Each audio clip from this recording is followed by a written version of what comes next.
Hey, I'm plugging my computer. Anyhow, I just want to say that I had breakfast this morning at 10 o'clock, watching the Wendy show. And so I'm finished with my breakfast now. And I had 2 slices of bacon, French toast with 3 tablespoons of the Carrie's sugar-free syrup. And then I had about a half of an avocado, so I made some guacamole, and I gave my husband half of that guacamole, and I took half. So we probably had about a tablespoon and a half, maybe close to 2 tablespoons of guacamole each. But it was a very good breakfast. And when you're eating, make sure that you try to fix your meals according to your macros. You want to make sure you have a certain amount of fats that you're eating for that meal. You want to have a certain amount of protein, and you want to have a certain amount of carbs. Now, if you are aiming to eat your protein, eat toward eating your protein, eat less carbs, and most certainly eat less fat. That way your body will use its own fat as its energy source, and that's what you most certainly want to do on the ketogenic diet.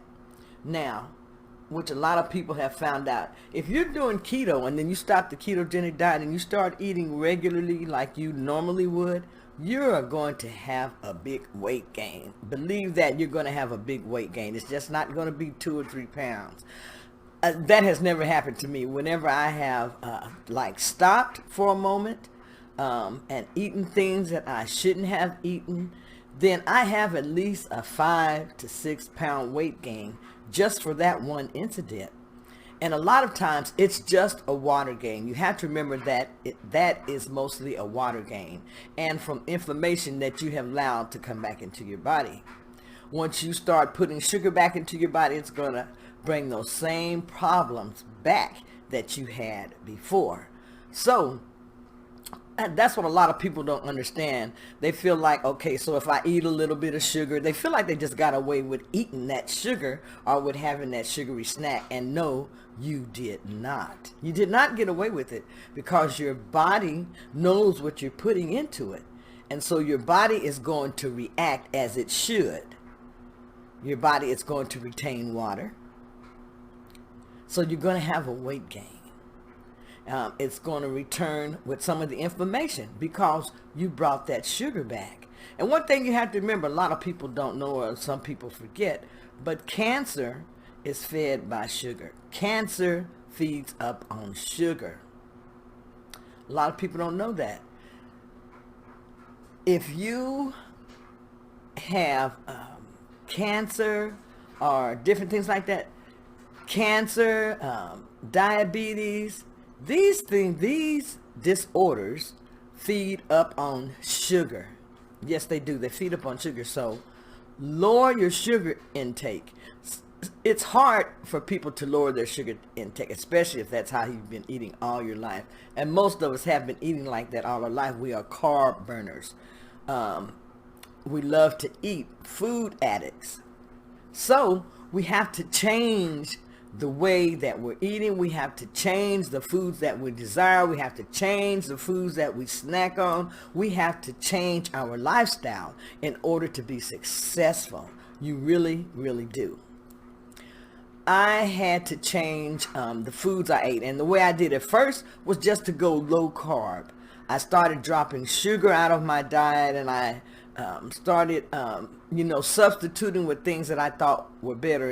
And the things I started with first were like sucralose and Splenda and different things like that, until I found out that those things weren't good for me. And then I switched over to those that were natural sweeteners, which are really better than the artificial sweeteners. So look at that also when you are dieting and you're taking sugar out of your diet. The first step to success is removing sugar from your diet. Sugar is a killer. Sugar really is a killer. It causes diabetes. It can cause high blood pressure. Sugar can cause all types of disorders and diseases. You would really just be shocked and surprised of how your health will change once you stop eating sugar. once you start taking sugar out of your diet. And then when you start eating the right type of foods, you will really be surprised at how your health will really, really improve. If you're someone who has known me for a while, you have known how large I have been just about all my life. And it's not like I am so little now, but I am a lot smaller than I used to be. I've lost 120 pounds that I have been able to keep off. And I was concerned about keeping my weight off once I lost it, because a lot of people talked about once you start eating normally and different things, add in like watermelon and different things into your diet, you're going to just gain that weight back. And for me, that was true. But see, I love the way that I'm eating now. I love the foods that I eat. And there are times that I have exactly what I want to eat. If I want some watermelon, if I want something like that, have it, but then have it in moderation, and then go back to how you were eating before. That's what I do. I go right back to the way that I was eating. I get back in, my body gets back adjusted really quick, I guess because I've been doing it for so long. But eating this way has really helped me. I eat about 70, well, when I first started out, I ate like 75% worth of fats, 20% worth of protein, and 5% worth of carbs. I adjusted that once I found Dr. Eric Berg, because he promoted healthy keto. So he allowed you to eat a little bit more carbs, a little bit more vegetables, because your vegetables should come, your carbohydrates, let me rephrase that, your carbohydrates should come from your vegetables on the ketogenic diet. Remember that. You want your carbohydrates to come from your vegetables on the ketogenic diet. And if you do that, then you're going to have great success. Eat your vegetables. There are some vegetables that you don't want to eat a lot of because they cause inflammation in your body. So there are vegetables that you can eat, and there are some vegetables that you can't eat. But mostly, I would say mostly all vegetables are acceptable. And probably you could depend on the way that you cook your vegetables. And then there are starchy vegetables, those type of vegetables, vegetables that contain a lot of that produce sugar, natural sweet fruits. No, those aren't allowed on the ketogenic diet. But there are so many that are allowed on the diet that you really won't miss those that you cannot eat. And like I said, you can have those sometime. There are times when you have a craving, or times when I have a craving, and if I want it, I have to go ahead and eat it, because if I don't, I'm going to keep having that craving. Sometimes it's best to satisfy your craving, but you'll know when you have to do that. Don't just think that it's best to satisfy your craving every time you have one, because that's not going to work on the ketogenic diet. Occasionally, and far, far between. So now I'm sitting here this morning. I've already had my breakfast, and I'm going to go ahead and put that in Carb Manager, because I want to go ahead and track starting this week, because like I said, my goal is to reach 175 pounds by my birthday, which is July 23rd. I'm giving myself almost 6 months to get there. February, March, April, May, June, July.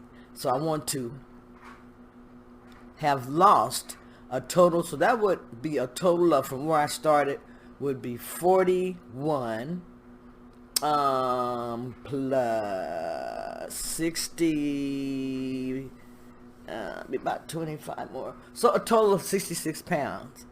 I would like to have lost 66 additional pounds by July 23rd. Now, that means that I have to really clamp down and stay focused on what I'm doing. Now, when you're setting goals, set realistic goals. For me, I feel it's a realistic goal, because I'm just asking myself to lose an average of 10 pounds a month. 10 to 12 pounds a month.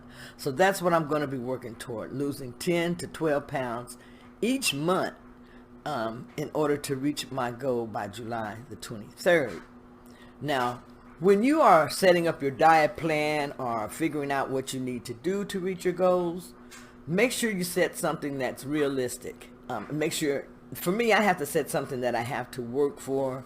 I have to set something that that's going to push me. I have to set something that I have to stay motivated to reach that goal. And you have to set something that's going to make you stay motivated and help you stay focused. It's a long, hard journey.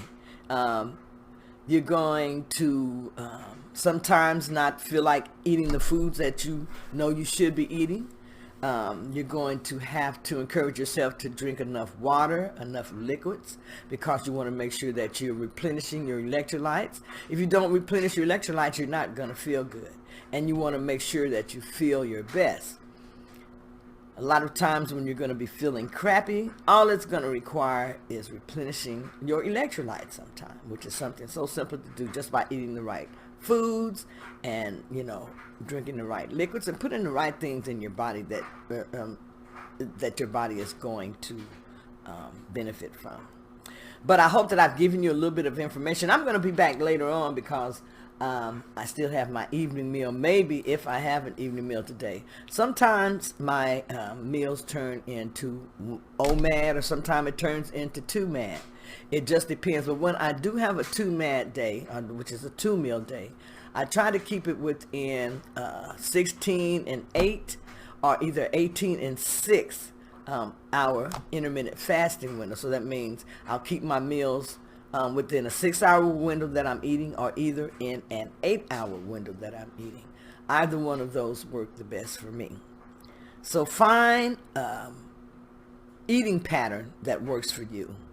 If it's 3 meals a day, then time your 3 meals a day, but put them within an eating window. If it's 2 meals a day or 1 meal a day, just put it within an eating window, and that way you'll see some really good benefits.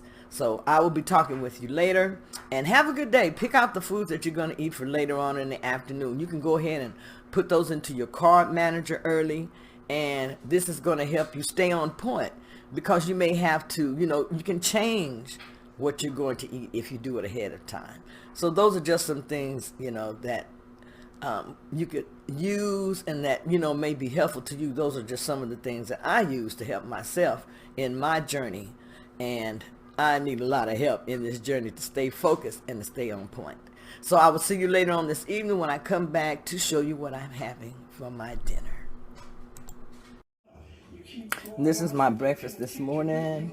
And I'm having 2 pieces of bacon, some French toast again, and some guacamole.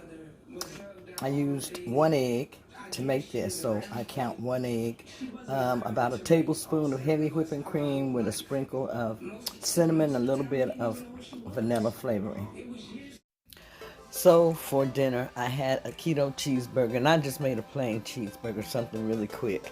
I didn't have a big appetite, but I did feel like I wanted to have something else to eat.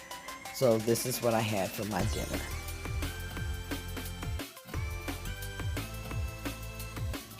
I hope that you have enjoyed my video. Please subscribe to my channel, give a comment below, like, and also share. This is Keto Granny saying have a great evening, and I'll see you in my next video. Bye-bye.